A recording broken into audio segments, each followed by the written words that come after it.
Hey, Jonathan here with Central Sound. Here I'm going to show you how to replace the battery in your Sony WF-1000XM4 wireless earbuds. First step is to apply some heat, and I have a thin nozzle here on my heat gun. I'm going to apply some heat on here for about 1 minute evenly around the seam there. Be careful not to apply heat to the driver. It could damage the earbud.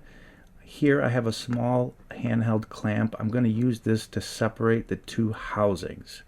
Now there is that seam right there, and when you apply pressure you'll see it start to separate somewhat, and once it does you're going to want to get in there. See, there it is, it's separating. So I'm going to take the clamp off. It has loosened up some of that adhesive, and I'm using my thumbnail here, but you can use a small flathead screwdriver or another thin separator tool, and then you just kind of break up that adhesive all the way around the seam here.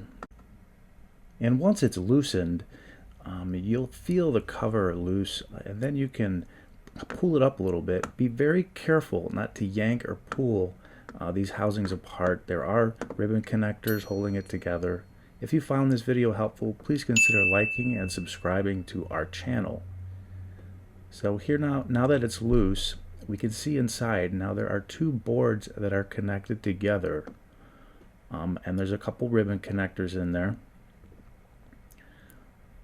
The next step would be to remove that one board. So they are connected together, and I'm going to use a small plastic separator tool here, and I'm going to gently insert that in between the two boards and pry up just a bit, and it should separate fairly easily.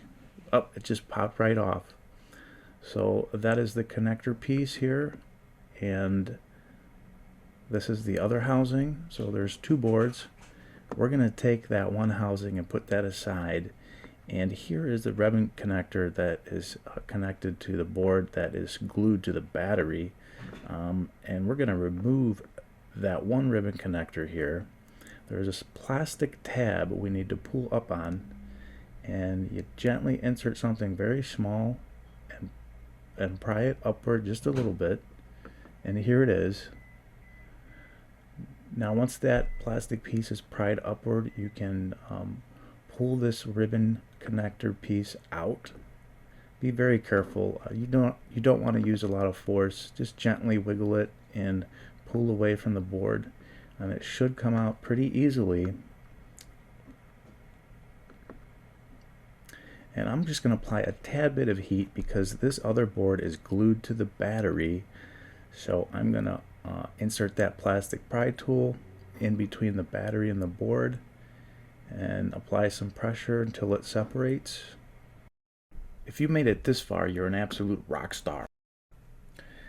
I'm going to scrape the rest of this adhesive. There's some excess adhesive on this battery.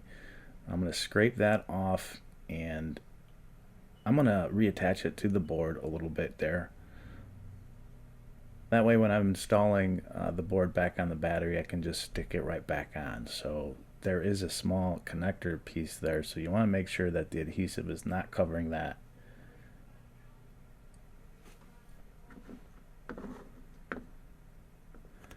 Now I'm just using a small sharp tool to kind of grip the side of this battery, push on it, and pry it upward.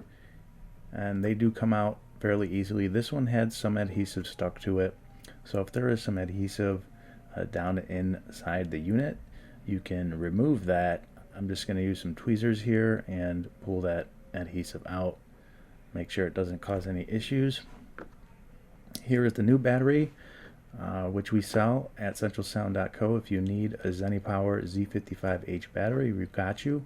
There should be a link in the description and pinned in the comments to order this battery. You want to insert it with the negative side up, that little minus sign with all the print. The battery will not be level, and that's just how it's supposed to be. So if you notice it's not flat, that's okay. Now I'm gently going to reattach this board to the battery with that adhesive that's on there. So it does stick on. I'm just going to apply some pressure in here.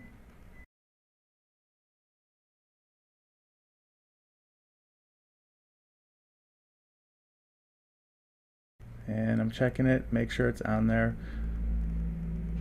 And now we can reattach this ribbon. So there is a little bit of adhesive on this ribbon. I'm just going to loosen it, and now that it's loose, it makes it easier to install it. So it does go in there pretty easily. Now once it is in there, you're going to have to flip that little black kind of locking mechanism to lock it in, and that's fairly easily done.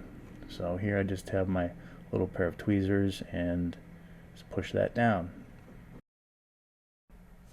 This is what it should look like when it's installed, and I'm going to push this ribbon cable down back on that adhesive there to keep it in place.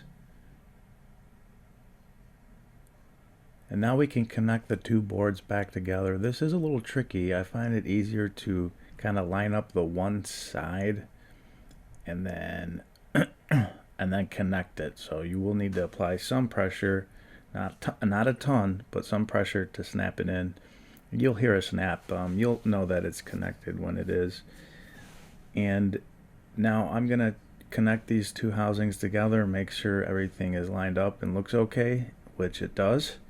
So I don't need to make any changes to the housing. What I'm going to do is apply some adhesive now at this point. So everything is lined up. Now I'm using B7000 adhesive, which is a fairly common adhesive for this type of project or repair. And I'm just putting it along the edge there of the seam.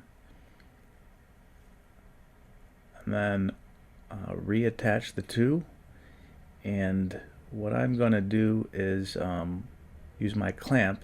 Now that's okay if there's some adhesive coming out, we'll take care of that a little later. So I'm going to use my clamp and kind of clamp it down and have some force on there for a good measure is overnight. It may not take that long, but overnight would be good, so let it sit like that overnight if you can.